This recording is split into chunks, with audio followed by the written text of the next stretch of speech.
బ్రహ్మంగారి కాలజ్ఞానం ప్రకారం ఇప్పటివరకు చాలా విషయాలు జరిగాయి. బ్రహ్మంగారు తన కాలజ్ఞానంలో చాలా విషయాలు రాశారు. భవిష్యత్తులో జరగబోయే అనేక విషయాలను ఈయన ముందుగానే రచించి, తాళపత్ర గ్రంథాల్లో రచించి పొందుపరిచారు. అయినా ఇప్పుడు కాదు, కొన్ని వేల సంవత్సరాల కిందనే తాళపత్ర గ్రంథాల్లో ఇప్పుడు జరగబోయే విషయాలను రాశారు. ఇవన్నీ జరిగాయి కూడా, ఇప్పటికీ జరుగుతూనే ఉన్నాయి కూడా. అందుకే బ్రహ్మంగారు చెప్పిన కాలజ్ఞానాన్ని అందరూ నమ్ముతున్నారు. 2025 ద్వితీయార్థంలో పోతులూరు వీరబ్రహ్మేంద్రస్వామివారు చెప్పిన కొన్ని విషయాలు జరగబోతున్నాయని అందరూ నమ్ముతున్నారు. ఆ వివరాల గురించి ఈ వీడియోలో తెలుసుకుందాం. బ్రహ్మంగారు చెప్పిన కాలజ్ఞానం ప్రకారం 2025 ఫాల్గుణ శుద్ధ పాడ్యమి నుంచి ప్రపంచ దేశాల్లో కల్లోలం మొదలవుతుంది. యుద్ధాల కారణంగా బంగారం, ముడి చమురు ధరలు ఆకాశాన్ని అంటుతాయి. సామాన్యులకు అందుబాటులో లేకుండా పోతాయని చెప్పారు. 2025 సెప్టెంబర్లో భారతదేశానికి తూర్పు ఉన్న సముద్రంలో సుడిగాలి పుట్టి అది ఉప్పెనగా మారుతుందట. ఇది తూర్పు ప్రాంతాన్ని అతలాకుతలం చేస్తుందట. కాసు బంగారం ₹1,00,000 దాటుతుందని కాలజ్ఞానంలో చెప్పారు. ఈశాన్య దేశాన కొత్త రోగం ఒకటి మొదలై చాపకింద నీరులా అన్ని దేశాలకు వ్యాపిస్తుందట. తెలుగు క్యాలెండర్ ప్రకారం విశ్వావసు నామ సంవత్సరంలో ఆషాఢ శుద్ధ అమావాస్య నుంచి దేశంలో వింతలు జరుగుతాయని, సముద్రం ఉన్నట్టే ఉండి ముందుకు వస్తుందని, రాత్రికి రాత్రి తీరప్రాంతం మునిగిపోతుందని, అధికారం కోసం ఒక పార్టీతో మరొక పార్టీ గొడవలు పెట్టుకుంటాయని 2025 కాలజ్ఞానంలో చెప్పారు. అంతేకాదు, తిరుపతి వెంకటేశ్వరుని ఆలయంలోకి మొసళ్ళు ప్రవేశించి 3 రోజులపాటు పూజలు లేక తలుపులు మూసివేసి ఉంటాయని బ్రహ్మంగారి కాలజ్ఞానంలో రాసి ఉంది. శ్రీ వెంకటేశ్వర స్వామివారి సొమ్మును దొంగలు అపహరిస్తారని కూడా రాశారు. గరుడ ధ్వజంలో ఓంకారనాథం పుడుతుంది. తిరులపురి శ్రీ వీరనాగవస్వామికి చెమటలు పడతాయని కూడా కాలజ్ఞానంలో ఉంది. ధాన్యాల ధర విపరీతంగా పెరిగిపోతోంది. బియ్యం కొనలేని పేదవాళ్లు ఆకలితో చనిపోతారని, ఆకలి చావులు పెరుగుతాయని ఆయన రాశారు. ఇవి నిజంగా జరుగుతాయా అంటే జరుగుతాయని పండితులు చెబుతున్నారు. అంతేకాదు, 2024లో జరిగిన వాటి గురించి చెబుతున్నారు. బ్రహ్మంగారి కాలగణన ప్రకారం 2024 ప్రారంభం నుండి కొన్ని విషయాలు ఇప్పటికే జరిగాయి. ఆయన కాలజ్ఞానంలో చెప్పినట్టు కొన్ని విషయాలు నిజమయ్యాయి. జనాభా విపరీతంగా పెరుగుతుందని, అడవుల్లో నివసించే జంతువులు జనావాసాల్లోకి ప్రవేశించి మనుషుల ప్రాణాలు తీస్తాయని అంటున్నారు. అంతేకాదు, ఈ ఏడాది ద్వితీయార్థంలో బ్రహ్మంగారు చెప్పిన విషయాలు తెలుసుకోవాలంటే వివాహేతర సంబంధాలు విపరీతంగా పెరుగుతాయన్నారు. అంతేకాదు, వ్యవసాయ భూములు బీడుగా మారి పంటలు సరిగా పండక తీవ్ర ఆహార కొరత ఏర్పడుతుందన్నారు.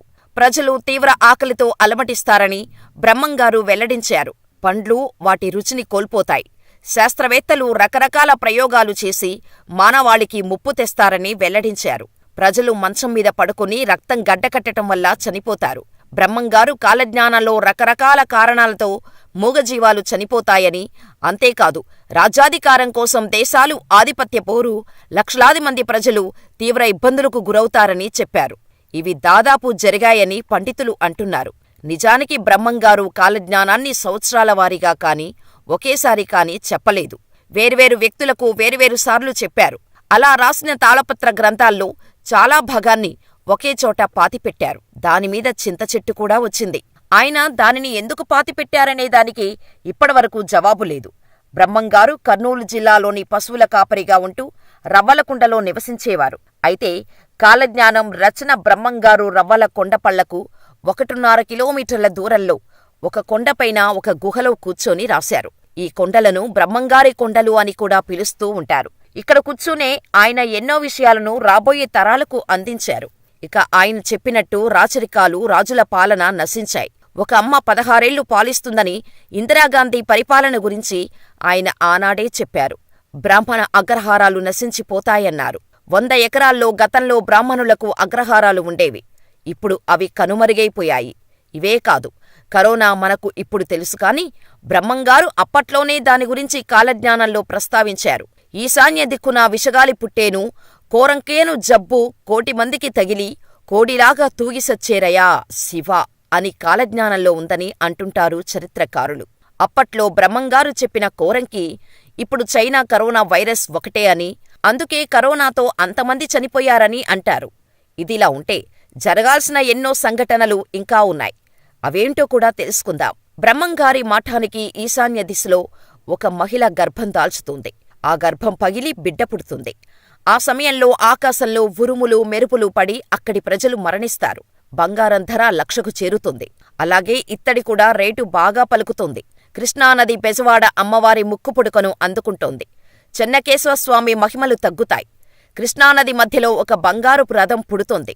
దాన్ని చూసిన వారికి ఆ కాంతి వల్ల కళ్ళు కనిపించవు. కంచి కామాక్షమ్మ విగ్రహం నుంచి రక్తం కారుతుంది అని తెలిపారు. ఇవే కాకుండా కాలజ్ఞానంలో మరెన్నో రాశారు.